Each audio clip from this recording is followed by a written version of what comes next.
Welcome to Hey That's Me, a commentary podcast. I'm Patrick Hotner. If you've never listened to this podcast before, me and my co-host Brian Lynch, who's a renowned Hollywood screenwriter, he wrote Minions and Secret Life of Pets and Big Helium Dog, which is going to be available on Blu-ray next month in September, and you can hear both of us do a commentary on that movie, which is very exciting. He's worked on so many things, truly so many things, but for this podcast, we watch movies and TV shows with people who worked on them and do audio commentaries on those movies and TV shows. So it could be a costume designer, it could be a writer, it could be an actor, it could be a production assistant, or sometimes, if you're lucky, it could be a director, and today we have a director. As a return guest, a few weeks ago we watched an episode of Kids in the Hall that he worked on. He directed all the pre-tape segments for that. And today we're watching Daredevil Season 1, Episode 8, Shadows in the Glass, and our guest is Stephen Surjik. It's a really fun episode. Daredevil, of course, back right now after many years away. There's a new season of the show on Disney+. And this is an episode that primarily focuses on Wilson Fisk, played by Vincent D'Onofrio. It was written by Stephen DeKnight, who worked on that show a lot. And it's a really gritty, cool-looking episode. Stephen worked on a ton of the Marvel Netflix shows. I think he has directed the most of those shows out of anybody, and he really knows how to make those episodes sing. He's in it, and he knows what works and what doesn't in that world, and he's very good at it. And it's very interesting just hearing him, a guy who works on so many different shows and movies and everything, what goes into being sort of a director, for hire a little bit. Like, you come in, you work on this, and then they finish it off and put it on the air. Like, you're not the guy who's there for every single episode. You're the guy who's there for every fourth episode or every, fifth episode, something like that. I hope you enjoy it. You can check out our Patreon at patreon.com/commentary. You'll get heads up on who we're recording with, and you're able to send in questions for us to ask. We put full episodes out synced up with the video, so you can just watch it like that. There's a whole bunch of stuff you can do on there. Patreon.com/commentary. Go toss a buck or two there. Also, if you're so inclined, you can go leave us a review on Apple Podcasts. Ideally, a 5-star review. In a perfect world, a 5-star review. But also, if you don't like the show, you can leave a 5-star review and say, I don't like the show, and that's totally fine. But, it'd be nice if you like the show. It'd be fun. I want to get, from this episode, if you're listening to this episode, I want to get 5 more reviews. So if you're listening to this and you're like, I haven't left one, I'm talking to you. Let's see if we can do it. I hope you enjoy it. This it's on Disney+. You can pull it up and sync it up, and we're going to start in 3, 2, 1, go. Here we are. Daredevil, Shadows in the Glass. Season 1, Episode 8. I'm Brian. I'm Patrick. I'm Steve. Steven. Which do you prefer?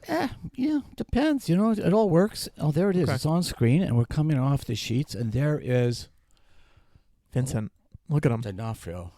You did a lot of Marvel episodes. The monster. Yes, I did. I was very fortunate. I started with the one we're watching right now. Mm-hmm. I was brought in to do this origin episode with Kingpin.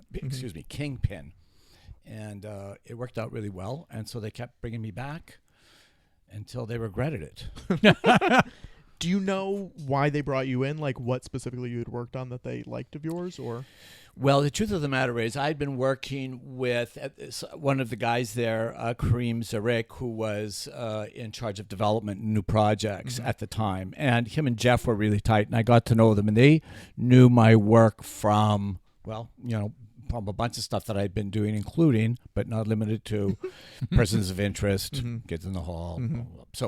But I had worked with Kareem in New Orleans on a series earlier, and which will remain nameless. But it was a really good adventure, and we got along very well, and that's really important. So. Yeah.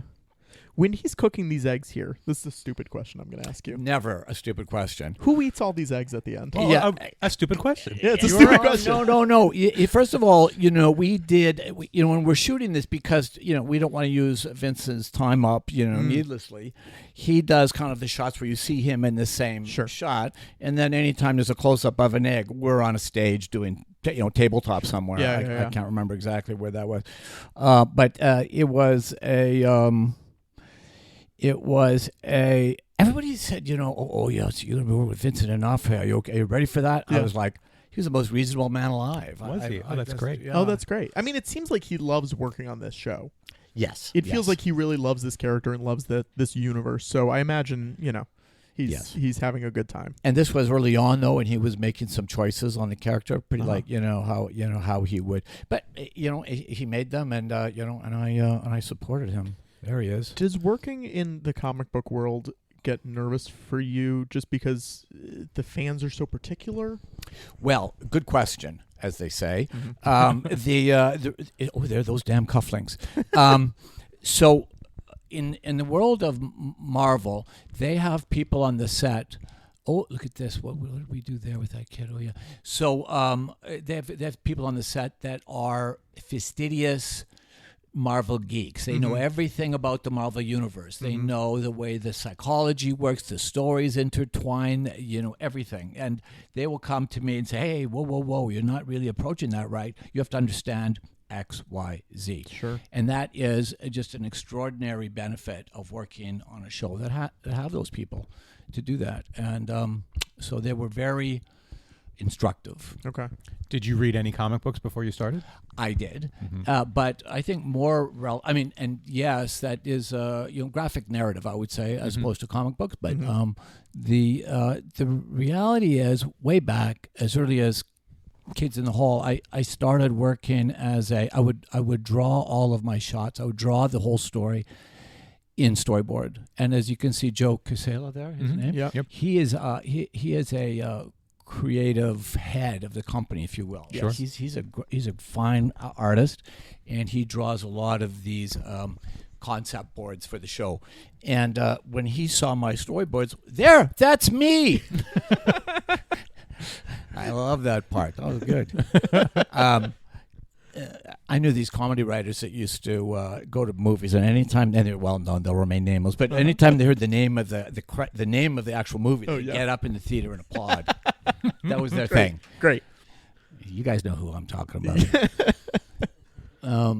So anyway, So I came upon this show as someone who was. I do bad drawings, but I have somebody that I work with who was extraordinary, and we would draw the whole show. And I would, at any time there was a question about it, I could show those boards to whomever, the writers, and they would say, "No, you missed it completely. What's wrong with you?" Or, "No, that's it exactly," or something like that. Would you get more coverage this way? Yeah. And so that was always, in the world of Marvel, it was particularly useful because they were really into the graphic narrative, Of course. Being a show that comes from look at that guy's build, man, oh man. When you're coming in as a director on a show that's already the ball is rolling down the hill, the show is happening. Oh yeah. What do you do as a director? Do you go, I'm going to go full force into this, or I'm going to let the people around who have been here the whole time help me figure out the tone? And another extraordinary, really good question, because in a case like this, it's pretty early on in the Marvel shootings, but still eight episodes in. Yeah. So two things. One, generally speaking, the characters that are here, like there's Eldon, like he knows his character probably better than I will ever know that character. Of course. So I'll ask him questions, and I'll try to support him and challenge him and find new stuff for him. But basically, I respect that that's their territory. Yeah. Now, at the same time, I'll come in. I was observing this pretty early. I was even talking to them about how they were going to be shooting possibly some of that stuff where they had the camera hung from the ceiling, because they were just polling. My friends were polling like Chicago versus New York. How do they shoot these stage scenes? So I was talking to them about the sort of mechanics of the show early, just in passing, but I wasn't like acting as a EP or anything like that. Of course. Just talking, But so when I come onto the floor, this was my first day at work on the show, I was, trying to find my place, definitely, and I'm trying to fit in and trying to find, and I've watched all the dailies and I've read all the scripts, and I've tried to figure out like how this should fit in. I'm not trying to reinvent it. I'm trying to fit into the situation, Sure. Um, I assume your career started mostly in comedy. right? Because Yes, you it had Kids in did. the Hall, you had Wayne's Yep. World, like all that stuff is Yep. very early. Yep. How does it happen that you eventually transition into more action or drama or whatever? Well, it's interesting because I was as a young filmmaker, I was more pretentious than I even am now, and I was hateful of comedy. I didn't want to do comedy, and when Kids in the Hall came along, I was kind of like, well, is it even funny? You know, and so I was really reticent and always wanted to do drama. Yeah. Yeah. That's it. Now that the world is collapsing, I would like rather do comedy than any. Give me the opportunity to make people laugh. Yeah. So look how dark this is. So this was Matt Lloyd shot this, cinematographer from Canada originally, and he was. There was always a lot of tension between production and him because he liked it darker than most. I'm not a. I don't have a dog in the fight so much as long as it seems appropriate for the scene. Is a little heavy, maybe. I don't know. And because everyone's monitor is so tweaked to their personal taste nowadays, I don't know if it makes a difference that much. Sure. As long as you have detail in the shadows, as they say. Do you have any pull as a director coming in to change the look of it at all, or it's very locked in? Well, good question again. I think that I don't want to change the look of it because the DP, the designer, they've established something that is generally on the beam, as they say. However, recently I was working on a gig in Chicago, and there was a script that was it was a departure from their pattern. So, and I was looking at it going, this is not the same show. So I talked to their producing director, their designer, their DP, and we didn't really reinvent the wheel, but we restructured some things a little bit to try to coincide with. Look at that, New York. It's a good shot. New York is so good. You can't point the camera in a bad place in New York. Yeah. This is right on the water there. Yeah. Do you have a city that you like to film in the most? Well, I got to say one thing is that I've shot in a lot of different cities, and every city has its thing, and its look. And if you have the flexibility to shoot in the spots that are right for the show, it will always increase the value of the show. That's a real vague thing to say. However, New York is rich with people say, well, you want to shoot under a bridge again? I'd say, well, you want to rather shoot in a white room or a car? Yeah. Under bridges are beautiful, and I love the bridges in New York and the buildings. It's really hard to point the camera in the wrong place. Now, when it comes to like this scene, do you guys rehearse the day of, or do you have time before? It depends on the show, but in this particular case, we would just as a general run. There's usually a read through. I don't think there was a read through on these, or am I can't remember. Generally, there's a read through. Everyone gets together in a room and everyone reads the script. It's considered a good time to talk about issues that you might be struggling with. Here on the day, and generally, if I'm a producing director on a show, I'll try to get time to rehearse with a couple actors or scenes that are uncomfortable, or actors that I haven't worked with, so that I get a shorthand with them. But in this particular case, we walked in, we read the script, just words, and then I step back and I watch them run the lines a couple of times, and we talk a little bit about maybe what I have in mind for how to shoot it, and then we discuss that with the DP, and then we talk about the tools a little bit, what we're going to use, what it's going to be shot on. Is this handheld? Is it a Steadicam? Or do you want to put it on a studio mode? And then I go outside, walk around while I light it. Yeah. Wow. Okay. Yeah. Did you feel like when you were filming the Netflix Marvel stuff in New York that you guys had the run of New York? Like, were they happy to have you there? Oh, yeah. Did people? Yeah. Oh yeah. No. It was a super secret deal. Yeah. Which I don't know any of the details of, but I do know that Netflix made a private arrangement, I believe, with Marvel. And Marvel's possibly the most successful studio ever in history, and they have the capability of saying, yeah, we're going to shoot 80, 200 shows, 200 episodes here. What can you do for us in terms of a tax back or something like that?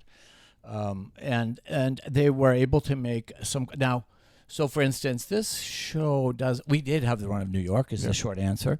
And they, of course, New York is extremely bureaucratic in terms of shooting. You know, you can't shoot in a bike lane, you can't shoot here, but when you come down to it, we want to blow up a ship that was in the harbor, and there were, everybody's talking about CG, and I was going, there's nothing like a good orange fucking like a hydrocarbon, explosion. Okay. And everybody's like, well, we can't do that near the city. They don't even allow us to use full rounds in the ammunition. And I was like, well, and sure enough, they did, because our executives got involved in pressing them and saying, look, this is what we want to do. And they said, yeah, okay. And wow. You did it. Wow. Yeah. That was in the episode called 038. Oh, yes. That's the one with the Punisher stuff that's in it. The Punisher stuff. Yeah. Boom. They blew up that ship. It was really kind of big. When in that episode, we were talking about this yesterday. There's a big the prison fight, right? Yes. There's actually two fights in it. There's a prison fight and there's a fight in the. Am I making that up? And there's a fight in a cafe. Oh yeah, that sounds right. The cafe fight I adored because it was like so human scale. It was just like two bad guys and him. Yeah. And a grisly fight. And that fight was on, like, this is odd, but that fight read as a third of a page. And they said, what do you think about this? I said, well, that's going to take, if you want us to do exactly like that, that will take probably 2.5 days to shoot. They said, yeah, go for it. And the stunt people, we scheduled it so it was at the end of the regular shoots. We'd all go into this cafe and start shooting, but it was just 1 inch at a time. But it was really miraculous. It was a marvelous time. Yeah. The one in the prison fight that we shot was that in not Brooklyn, but anyway. Prison. I think I spent more time in that prison than most of the inmates. They were. We shot. It was an 18 or 19-hour day with 5 cameras, and I shot everything at 200 frames so that we could change the slow motion parts. Yeah. How much is that like stunt coordinators handling that, and how much it's an enormous amount of stunt coordinators handling it. And in that particular case, they do something called a previs, and they show you that previs, the stunt coordinator, and you look at it, you go, that's great. But we had agreed that we were going to approach it with a certain stylistic approach, and like in one situation, it was no cuts during the fight. Oh, wow. In another situation, we put our little restrictions in there. In that particular case, we had a lot of CG budget to do things like push a stick through, like a broom through someone's guts, or and we spent days and days doing various renditions of the Punisher mask logo, and we did it, and we did like 3 or 4 of them that were, I thought, extraordinary. And then on the day of the prison fight, he cuts that guy's throat that's on top of him. The blood falls onto it. Then his face drops onto it, and that's the print. Right. Yeah. And even though we had done it, I think 5 times, finally, like, okay, perfect, they changed it in CG. Oh wow! So it was finally something that. Is that devastating to you? No, but it just speaks to the process. You Sure. know, that you can try. I like to get it in the camera, and I would have felt much better if I had managed to make that goal. Excuse me, on my own or with our team, but we weren't. So yeah. Now there's CG. You can fit that in, and it worked fine. And as long as they're happy with what they get, I go there really with the objective of trying to bring the best out of the actors and really trying to make the showrunner happy. And every showrunner has their own kind of reality they're working in, so it's trying to figure out how they see the world. Yeah. Now, does this allow for a longer shooting schedule than a normal weekly show? Yes. Yeah. Yes. This show in particular, this was right at as I mentioned just earlier, as I said, the peak TV.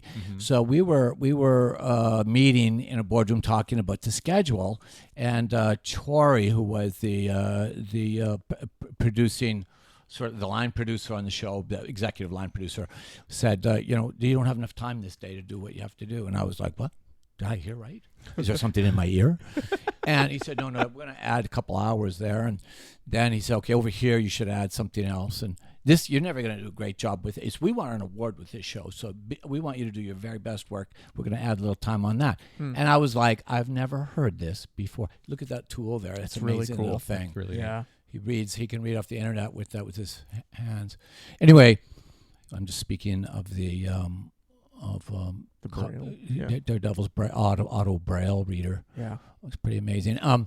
Anyway, so so they added time and until it was, until now I would always use the time. Some bad directors would finish early. I would say, don't finish early. You'll ruin for all of us. Well, I'll say this. I PA'd one day on The Punisher. Oh, did you? Yeah, it was not. I checked today. It was not an episode that you directed. Okay. But it was an 18-hour day, and it was in the woods. Oh yeah, and it was truly like it was the longest shoot day I'd ever worked on. Oh my gosh, grueling. It was my job. My job was to lock up the woods. God almighty, poor which you. is just like a nightmare. Where, like, is there a bear out here?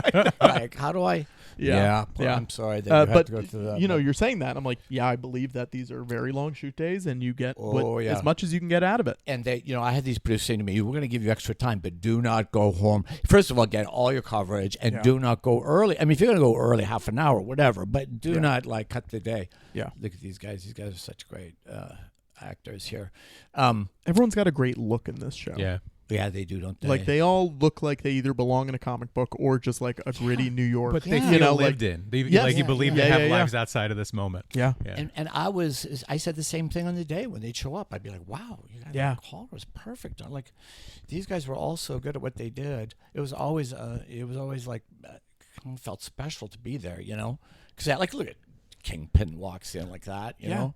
Also, that shot is lit so cool. Like the windows in the back are the yellow. And it's amazing. Yeah, and that's largely the DP was really really talented guy. He's off to win Academy Awards now. You know, he's left us all behind. I think I feel a footprint on my head. How much of a hand did you have in casting? And I guess that's in general too. Do you like having a hand in casting? Or I do. Yeah. I am. There are some people that are extraordinary at casting. And they're just really, the choices are really good. I don't feel as secure as some of those guys, but I'm better than. Let me say, there's a lot of beginners out there. Yeah. And, I listen to the actors and speak with them and see how they fit with the other actors. And I think I have a certain level of confidence, and I like to be involved because I got to deal with them on the stage. And if they can't deliver what it is we're looking for in the room, then they're probably not going to be capable of doing it on stage. And you'll all often hear from, never on Marvel, but you'll hear from a producer, well, you're just going to have to, direct them and get it out of them. And you go, what you see is what you get often. Sure. Sometimes you can dig something out. This little kid that came in and played this role of a Kingpin as a 10-year-old, I was very concerned. I'd finished a movie that was about a bad kid, and the bad kid was an extraordinary actor. So I knew what it meant to have a good one, and I was horrified that if we didn't have a good one, what it would mean to the show. Yeah. So I was like, they brought him to me. This is the guy we want to use. And I was like, oh my God. Are you sure? So they brought him in, and I tested him. I went out with them. We worked on the stage. And you punched him. I slapped him around. I made him cry. No, he was an extraordinary young man who had lots of talents, and really sold it on the day. Did Vincent work with him at all? So they have similar looks or reactions? We introduced them so that they would spend a little time together. And actually, I just did that on Reacher, too. It was odd. In Reacher, I was basically hard to direct a lot of the flashbacks of the kids before the other show had started. Oh, interesting. Oh, wow. Which is... You're a kids guy. Which is really weird because it should be that way because they started it, right? It started there. But I remember Richmond and said, and I put them together and leave them on the Zoom or something like that. But it's really important to get a connection. That there's something that they're doing that is consistent, throughout their lives. Anyway, in this particular case, they did that. They spent a little time together. I try to get out of that. Yeah, sure. But I make it happen, and then I get out. And one of the things that we did with that kid is this is such a dark scene here. Love this scene. It's my favorite one in the episode. It's. I love how dirty the needle is with comes out of the sandwich. Yeah, it's so good. Yeah, the scene was lit. The tubes were put out of sync by the DP and so Matt, everyone would see how it's flickering. So everyone would walk by the room and say, "Hey, Matt, your lights are out of sync." And he's fucking shut up. But it really was a good look, and yeah, this is dark as night here. Injecting the This guy guy's with- great because you feel bad for him as he's killing. the It's guy. yeah, it's great. Yeah. I'm sorry, man. I don't mean to do it. Do you prefer the TV schedule or versus the movie schedule? A great question, and I would argue that it really depends on the material. But when I was I went to London to work on The Witcher, so I did the opening shows for The Witcher in season 2 and 3, and those opening episodes. Well, in the first case, there was COVID. There's a bunch of things that happened, but it was basically I went there for a 3-month commitment, and a year and a half later I came back to LA. It was wildly protracted. I went straight to some Dick Wolf shows and just hammered through, week schedules for like 1, 2, 3 in a row just to get it out of my system, because I thought, have I lost my, my mojo here? What's happening? So there's real value in being able to block a scene, shoot a scene, see the dailies, and do that in repeated and see how people are progressing and how they're tracking. When you're shooting one shot a day, it gets pretty abstract. Sure. You don't know what you're doing anymore. Eventually, you're just going like, what am I doing here? Is that one of the reasons why you were brought in for Wayne's World 2? Because that was such a quick turnaround. Like, that movie came out less than a year after the first one, right? It not only came out a year after the first one, but insane. we prepped a completely different show. Like, I came into that arena, and Mike Myers said, I got this idea. We're going to do something called, did you ever see Passport to Pimlico? Yep. And I was like, yeah, I did. And he said, well, we're going to do like a hybrid of that, where these guys take over. Their whole suburb becomes a country. They make their own currency. They, And I was like, that's great. So I started reading the script. I started storyboarding the show, started doing location work. And I did that for about 8 weeks. And then we all got called to the office. And the office, Sherry Lansing said, no, you don't have the rights for that movie. Oh, my gosh. And we went, pardon me? Well, I was like, well, I'm out. We got to shoot this in 2 weeks. You get someone else. That'll be okay. I'm good. They said, no, you're not. You're going to stay here with these guys. You're all going to do it, or you're all going to end up in debtor's prison. So we're like, oh, okay. And that's how it started. 2 weeks later, we were shooting. Wait, did he write a script in 2 weeks for a new movie? Yes. Yes. Everyone. He did, along with the Bonnie. Yeah, with Bonnie and Bonnie and Terry. Yeah. Bonnie and Terry, and everyone else that wrote. Like it was, they excuse the expression, they gangbanged the script. Right. Of course. So good. Consider it, man. Well, that's crazy. It's not. It doesn't suck. I'll tell you something. We were doing tests. They fly you around and they show it to a group of people, and some young man stands up. He's about 8 or 10 years old. He said, "At the end, this is what I would do. I would do." And, those ideas are pretty good. Yeah. Like they're like really open-minded. They're smart. And then you hear some other ideas that aren't as smart. You go, oh God, what are we going to do? Mike Myers grabbed the bull by the horns and he said, and we watched in our hotel room, it was in New York. We started watching the ends of various films like, Thelma and Louise and all these different films. And he started talking about doing this sort of patch together of a whole bunch of different, this is what we did. Mm-hmm. And suddenly, I think it was because we were looking at a release date, and I think we had like 8 days to get it in the can and get it up, and we were freaking out. So all of a sudden, we were on a bunch of aircraft moving 3 crews around the desert and everywhere and trying to get this thing done. It was a blur to me. I don't really remember. Yeah. Did you fly to London for the second unit stuff where Wayne and Garth are? No. Okay. So that's real in the movie when they say it it's is. not real. Okay. It is. And that was Barnaby Thompson. He was the junior producer. He was like Lauren's guy.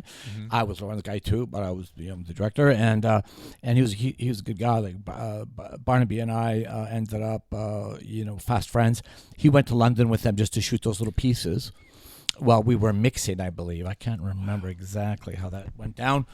But that's kind of how it went down. Then later in life, he said, well, I've got the rights to do a movie about the, what is that band called?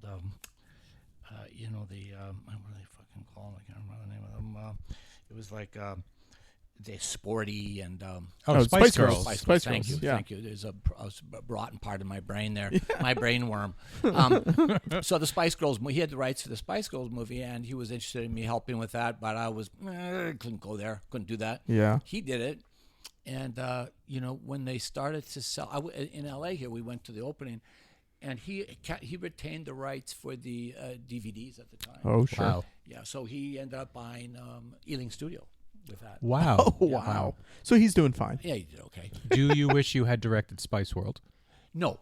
Okay. No, I went, I visited, and I hung out with them while they were shooting and did my best to support them. And I remember all kinds of adventures there. It was a show that was, I think, good times, but was it funny enough? It came off. It was a lot like the way Wayne's World was in its rush, into production. I wanted to spend more time Right. getting it wrong. I mean, maybe the Wayne's World 2 thing, the fact that the schedule was so truncated helped it because it kept the energy up, and the studio couldn't say no to certain stuff because you had to do it. It just kept coming at us. That's It's true. so great That's and true. smart. It's such a smart sequel. Well, that's very kind of you to say that. We always talked about it being a smart, stupid movie, or stupid, smart movie. Yeah. It's doing stupid The best jokes in a kinds of smart way. movies. Yeah. There was a shot a second ago that I do want to go back to really quick. I do want to talk more about Wayne's World, but he was hitting the bottles with the baseball bat, yes. and the camera is moving. It's not a fixed off shot. Right. How do you do something like that? I don't exactly remember. I think that we just did it with lens and and maybe a remote head. I don't. Interesting. Okay. Yeah. Because you would expect that shot to just be locked off. No one's near it. They're shooting glass at you, basically. Firing, and that's I think why we had to have. It was candy glass, but nevertheless, it's the same thing coming at you. I guess that's so. fair. We had a remote, some kind of remote, which at the time was kind of exciting, but nowadays people shoot everybody shoots with a remote, the remote head. Mm-hmm. What's been the biggest technological change since you started directing that you like? That I like. Yeah. And then we'll do. Yeah, and then we'll go to the other one too. Yeah. Well, let me start by talking about. I was directing an episode of Flash, and I was talking to the actor about him coming up this hill, and he had a big cramp, and he was going to. And they said, "Whoa, you don't need him coming up the hill." I was like, "No, no, we've got that. We've scanned him. We'll just bring him up the hill." And I said, "Oh, okay." I said, "So you're going to meet this girl here, and you guys are going to talk about that?" And they were nodding their heads. Yeah, that's right. I said, "Then you're going to see that tank coming. You're going to no, he doesn't have to do that. We got that." Oh my gosh. And I could see my career disappearing in front of my eyes. Well, all of our careers disappearing in front of our eyes. So, yeah, that was something that happened 7 or 8 years ago. Wow. So this apartment is right in beautiful. It's in Lower Manhattan, and it is owned by the guy who invented the email for AOL. Wow. Wow. He is. He owns patents for about. Anyway, it's like he owns 3 stories in it, and it's more spectacular than it appears. But I mean, it's really somehow it was hard to shoot the whole scale of it. It's always interesting hearing who rents out their places for shooting. You know. Yeah. When you're like, oh, this guy invented this, or this guy did this, and you're like, that's crazy. And he was the nicest guy in the world. Yeah. And his wife was an architect, and his son wanted to see what we were doing. I think that's why we were there. And it was great. And he was absolutely. There are people that pay their rent for their houses just renting it out, like Pasadena. Yeah, of course. Yeah. And Christmas Story block. Oh, yeah. It's just become a museum to Christmas stories. That's in right. Cleveland. Everybody, they all shared this. Yes. That's funny. Yeah. That's funny. These guys had splatter from 9/11 on the rooftop. Oh, wow. Oh, wow. That's how close they were to the. Wow. Yep. Anyway, their water. They have these water towers in New York. You know what they. That are featured in a lot of these Daredevil episodes, but they're made by one family. One family makes those things, and this theirs. Yeah, there it is. Yeah. Theirs was punctured by a piece of plane. Oh, wow. Wow. Yeah. That's So- not even something I would ever think about. You know, that was also Yeah, impacted by it. Like, that would never even just- cross my mind. just there. Well, this guy started talking to us. It was fascinating. Yeah. And he was, well, I mean, he had a good view. You know? Yeah. Let's call it what it She's is. so great. in this, She's too. amazing. Yeah. And he had to learn how to speak Mandarin, Mm-hmm. and he did, and it was really impressive. And so I just joined along. I know I have a friend who speaks a couple languages, including Mandarin and Cantonese, and she taught me just to say a couple things like that was a good take. And she looked at me. You guys had to do a Cantonese scene in Wayne's World too, when Wayne fights God bless Cassandra's you. father. Yes, we did. Yes, we did. Well, he was, and he's a great. Oh my God! Yeah. Yeah. dude. He's one of the great dudes. Was that one of your first action scenes you ever directed in Wayne's? Yeah, and the truth of the matter is, I sort of did again the blocks of that scene, and then I had to leave it and leave little pieces of it, like the close-ups of the balls hitting the ground, for my second unit director, because I just didn't have time to do those little pieces, you know. So he did a lot of. I think he did that, and he did 2 other shots in that sequence. But anyway. Are you a guy who is okay with second unit directors doing a bunch of stuff, or do you want to have the hand on all that? I would rather shoot it myself, but Yeah. if not, I've storyboarded everything, and as long as they follow the cutout, you know, it's not. It doesn't really matter. I don't want to sound like I'm trying to emulate anyone. No, who's of course. big white fat bald guy like Hitchcock, but that's basically how we work, right? As long as you follow the. Now I've had experiences where there's a cameraman going, okay, go out. We need the car going by, moving right. That's all I care about. Move right. And I know when you go out there, you're not going to see anything on that side of the street, but still, just make sure the car, they come back and it's moving left. Yeah. You go, God, why are we even talking? Who's intimidated you? Oh, many, Other than me many. and Patrick. Yeah, other than us. Yeah. So many. I mean, I'll tell you what happened in my little world. I was hired once to be a producer director on a show called Burn Notice. Oh, And love Burn Notice, Thank by you. the way. Thank Campbell. God bless you. Bruce Campbell. Okay. Yeah, Bruce Campbell, the great. And there were some actors on that show. One actor in particular that remained nameless was tough. Not Bruce Campbell. We already Not said Bruce. his name. But No, it no, wasn't Bruce. it No, wasn't. Bruce was good people. People love him. And listen, they were all good people. But Yes. there was one person. There was some people that were really, really challenging, and the entire company was living in a world of hell. They were in a toxic work environment, and the company was like, "Well, do you want this job as producing director? You'll be the middle guy with it." I was like, "Yes, I do." And I wasn't sure why I took that. It became very clear to me that I did it so I would get over my fear of intimidation of actors. Because normally, as a director, you're really well versed in camera, technology shots. But how do you speak to an actor? How do you understand their problems, their thinking? Well, and are you afraid to be yelled at? Well, if you are, it's going to be hard to get by. So I just sucked it up for about 2 years. And then I walked out of that, and when they said, D'Onofrio, I said, bring him on. And it was great because he, if an actor sort of feels that you're like a little bit, worried about things, they'll eat you. Yeah. They walk Yeah. all over. They just eat your hands like a bear. Well, I mean, Charlton Heston. Oh my God. That's an Charlton early Heston. one for Charlton you. Though. You know Heston. what I mean? Like you're starting with Yeah. Charlton Heston. Like Christopher Walken. that's true too. Yeah. Well, Christopher Walken really did intimidate me because I'm such a big fan of his work, and I didn't know where to begin. I watched him and tried to help him, but Was doesn't he even help. was he cast in the original version? No. So that was a last That was second. last Like minute. Lauren Yeah. probably called that in. yeah. He was like, I remember when it came up, and I was like, yeah, that's a great idea. And it was, I forget who in his casting department came up with that, but he has relationship with him, loves Yeah, of him, course. they like each other, so he did it, and it was great. This guy here, I don't know if you ever watched The Wire, but Yeah. Sure. he is a fantastic actor. He's also great on Entourage. Dominique, that's right. Yeah. That's right, yeah. Dominique. And we talked a lot about this role beforehand because it was like this guy who beats his wife. He was like, what am I doing here? It's an unlikable character. Yeah. Yeah. And I was like, this guy's not a douchebag. That's what we have to agree. Like, we have to agree that whatever this guy does, it makes sense for his universe, and he's not. Now, as you can see, it takes a little bit of rationale to get around that, because he's a monster. This guy's father's a monster. Yeah. But we just worked our way around that. And how could we? Yeah, it's like I looked at Raging Bull and I was like, how did they do it? Like, how did they make Raging Bull a character that you gave a shit about, So anyway, we talked a lot about that. He's a fantastic actor and he did a fantastic job. Is there anyone you haven't worked with that you'd like to work with? Oh my God. Yes. Or any shows, either way. Oh yeah. Or a genre. Yeah. Just throw out a lot of questions at you. Let's start with actors. Yes to all of them. I think that there's a lot of really classy actors out there that I just finished a show with Netflix. We only did 8 episodes of it, but it was with Lena Headey and Miss X-Files.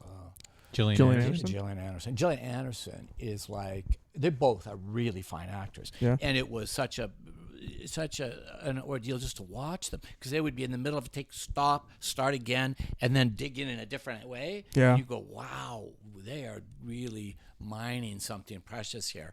So I learned a lot by watching them. But every actor has their own thing and their own way of getting to it, and it's always unique. And I always have to remind myself that you have to approach every actor with a whole new set of eyes, and there's a lot of, like, Gene Hackman was someone I would have loved to have worked with. Yeah. I think he's like one of the few, like, he's a man's man, right? He's a man, There's so few guys. There was Jack Nicholson maybe, but there was so few guys that were like Gene Hackman. There was only one, really. Yeah. And it's a great loss, and I feel kind of heartbroken. But there's, look, we were talking about Lost when I came in. I love Lost. I would have loved to have worked on Lost. I thought Lost was out of this world. Well, you did an X-Files. I did. I heard you asked to do it. Is that true? I walked right into the office with Chris and said, I would love to do an episode of the show. And he was like, you've done a comedy. But we sat down. But in 15 or 20 minutes, he had hired me. It was weird. Wow. It was the only time I've really been successful at one of those pitches, and it was only because I was a geek. Yeah, I knew everything I watched everything they were doing. I wasn't so lucky with my script in that case. You know how I said I got lucky on this script, because this script was really well written. It fit into everything. It was at the right time. Here he is getting hit in the head with a hammer. And it was like the perfect fit. And then they hired me for everything after that. X-Files wasn't the case. And I'm just going to say that out loud. It was, the script came in, Chris said, throw it away, don't even read it.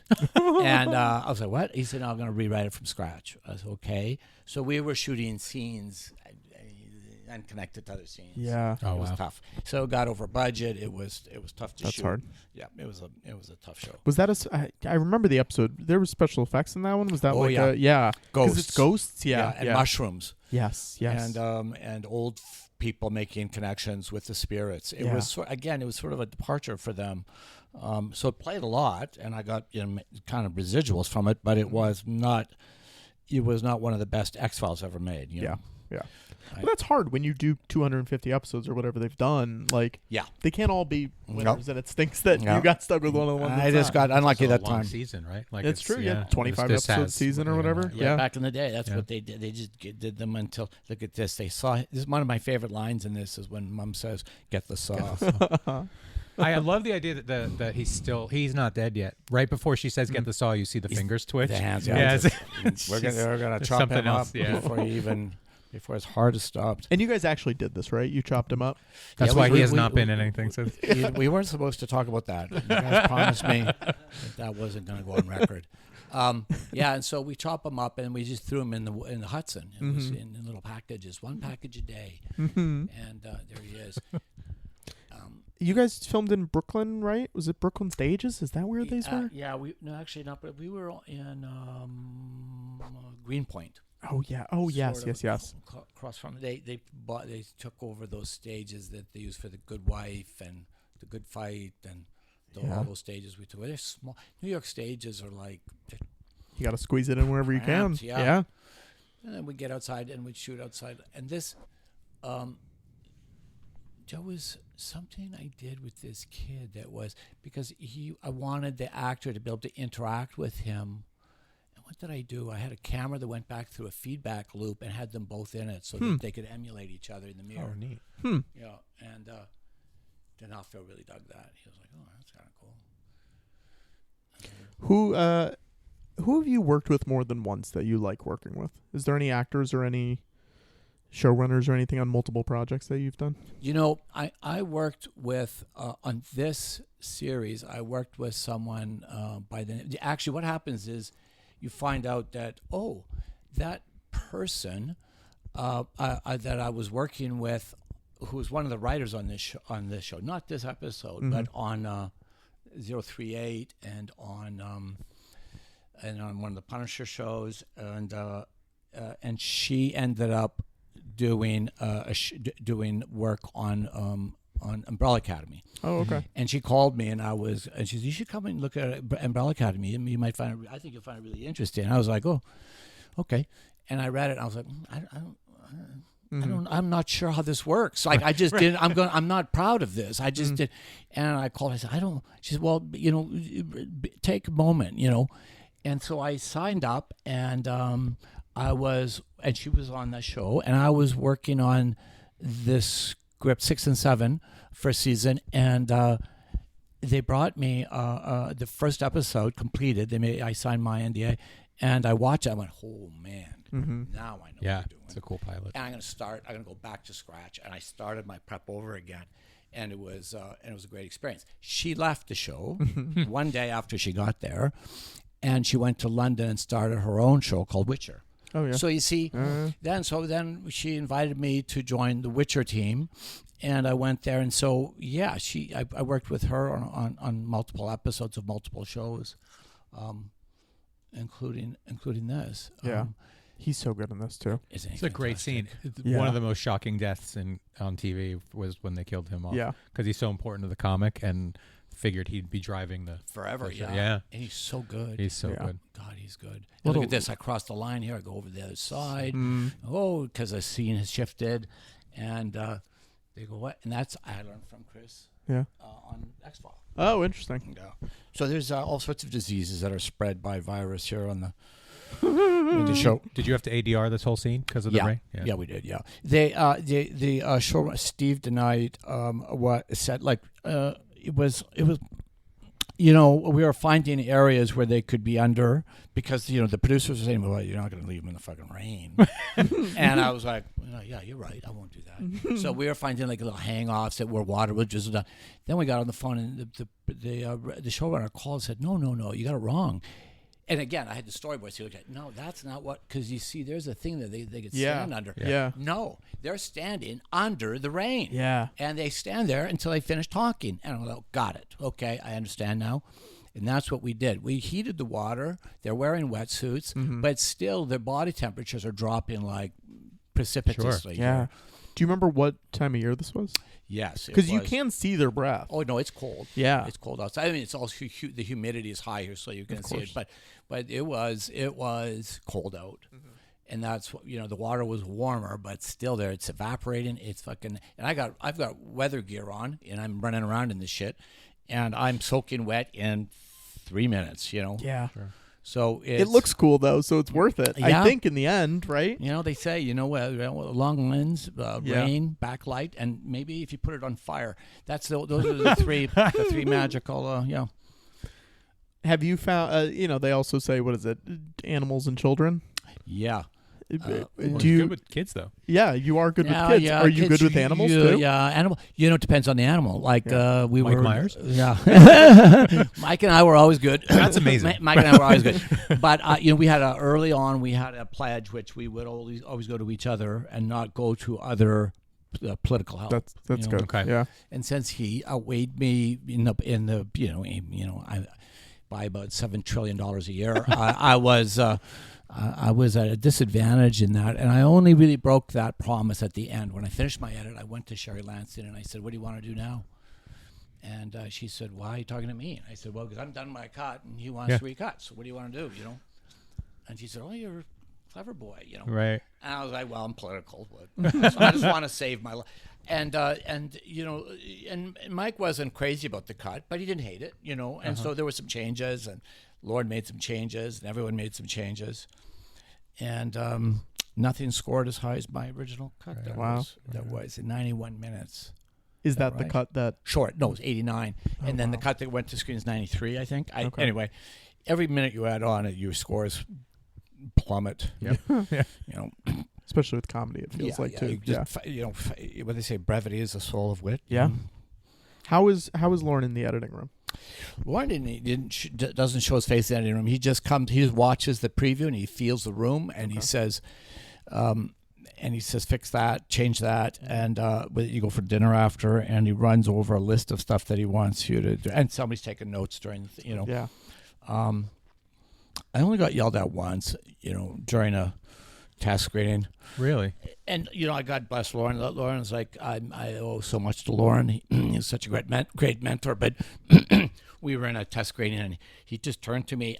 He yelled so loud and so hard and scared me so much. I thought he had hit someone else. Wow. I thought, like, wow, who is she? It was me. Right. You know? And it was because of something. And I swear to God, I had made 130 changes in the cut. And there was one thing that I didn't, and I trimmed it, but I didn't take it right out. Yeah, he didn't like that. He wanted it out, so we took it out. No, Took it out. He's the, you know, he is the man. He's the kingpin of Wayne's World. That's right. Lauren is like, you know, I was always like so pretentious. Because of the kids in the hall, he would bring me and talk to me about stuff, and I was, you know, always. I was just young and ignorant, but you know, he would always give me advice, and it all makes more sense now than it did then. But at the time, I was sort of like the no guy. It's like, I don't know, that doesn't make any sense. I don't like that, and he liked me for that, I think. And as soon as I started saying, "Yeah, that's a good idea," then I was out. Gotcha. Goodbye. Okay, we'll talk about Daredevil in a sec. One more question about Wayne's World too. So Dana Carvey's subplot with Kim Basinger. Yes. Was that all Dana Carvey? Yes. Yeah. He yes, wrote that his was. Yeah. So what happened is there was a script was turned out in those 2 weeks, whatever, and it was presented. Everyone read it, and everyone noticed that Dana wasn't in the movie. Yeah. So Lauren carved out a piece for him, and I think Dana and the Turners worked that out. I'm not sure exactly how that worked out, but it was funny stuff. It's great. Great. And she was amazing. Like, I remember coming to the stage and like everyone were waiting. When she showed up, when she finally walked on the set, everybody went like, wow. Right. Wow, that is really, really, that was worth it. And she was sitting on a couch. I can't do this. You can do it. You can do it. Just go for it. Sitting on a couch. And I noticed that everyone in the studio was like, all these executives were lined up over. What are they all doing? Oh, okay. I didn't see where this was going. Now I do. Sure. So, and I'm just sitting on the couch with them talking. And then I turn on to actually direct them. And I'm now talking to her. And him, I'm Kim Basinger and for the listener right now. And this is what's gonna happen. And I went, wow. And I didn't know whether to call wardrobe, hair, or makeup. Oh, that's good. That's a good line. I've worked that for I a like while. that one. I like that story. And I turned around and I heard the ocean in my head, and I saw 150 executives staring with their mouths open. Oh boy. I went, God. Yeah. Different time. Different times. Not that kind of movie. Bob Gunton. Let's talk about Bob Gunton back here in the background. Shawshank. What a Gordon. guy. He's great in it. This is downtown. Same story as with Kim Basinger, by the way. Yeah, with Bob Gunton. Yes, Bob Does not Gunton. wear underwear. Yeah. That same thing. Crazy. This is downtown. This is near City Hall, maybe? Or is this Brooklyn? This is actually where is this? They have this. Yeah, these steps. Where is this? This is Brooklyn. Yeah. Brooklyn. Yeah, and this is such a good part in the movie when he's looking at the thing he's going to write. It's so poignant for today. Yeah. Yeah. If you will. Oh, of course. Well, I think that's why they're bringing him back into the Marvel Universe at the moment, is because it feels very of the moment and feels very, Do you know that that's how the Daredevil movie ends as well? It's Joey Pants plays the same character, and he deletes the story he's writing. Is that right? Yeah, isn't that weird? That's interesting. I've worked with Joey Pants. Yeah. Oh, you did? Any Joey Pants stories? Yeah, I got Joey Pants stories. Wearing no pants, actually. Okay. Joey No Joey No Pants. Joey no pants. He was on the street. He was in his underwear without his hair on, like yelling at Joey everyone. Pants was Pooh Bear? And he was just looking just looking at the people gathered around. Our customers. He's so good with his fans. Yeah.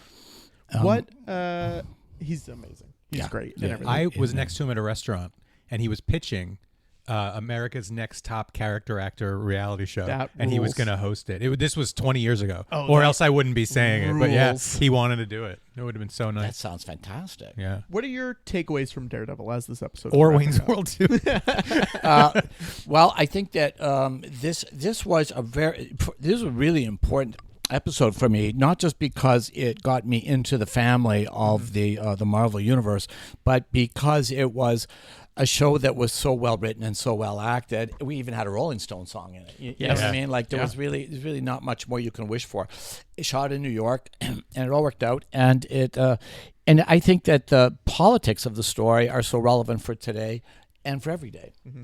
And I won't underline those because they'll seem like it's too ham-fisted, but it's about corruption, and it's about the way that people cave to corruption in City Hall and in politics in general. Yeah. So what else is there to say than that? Thanks for making it. When will the firing squads begin? I don't know. We'll see. Wilson Fisk, what a guy. Thank you for watching this with us. Thank you for taking the time, guys. It was a real pleasure. Talk to you soon. Daredevil, what a guy. Matt Murdock. Should I be saying that? I don't want to spoil it. Very fun show, and this new season's really cool. I'm excited to see what they do in season 2. It's nice to have them all come back because they all seem like they really want to be there and they really want to be working on it. I used to work at Marvel pre-COVID, and I did a few things with Charlie Cox in between, when he, at least publicly, had not said he was coming back. I don't think he actually knew he was coming back, but he was very nice and charming, and it was one of those things where I was like, I want this guy to work so much more because I really like him. And it's always nice when you run across an actor of that stature, of that caliber, who's like really nice to everybody that they're meeting. And he's one of those guys. So I'm very happy they're back. I'm very happy he's showing up in other things and that people from this universe are coming back in the MCU proper. I think we're getting a Punisher Disney Plus special, and then he's going to be in the Spider-Man movie too. Spoilers. I think that's all public knowledge. I'm not speaking out of school. I don't work there anymore. Thank you for tuning in. Have a really fun episode next week. Hope to see you guys soon. Bye. I love you. Thanks for listening to Hey That's Me, a commentary podcast. This has been a That Was Just So Funny production. Your hosts have been Brian Lynch and Patrick Hotner. Music was by Alex Peabody, and our art was by Abigail Noy. You can find out more about the show by going to heythat'smepod.com and checking out our Patreon at patreon.com/commentary. The show was recorded by Stephen Ray Morris. If you've enjoyed the show, please leave us a review on Apple Podcasts.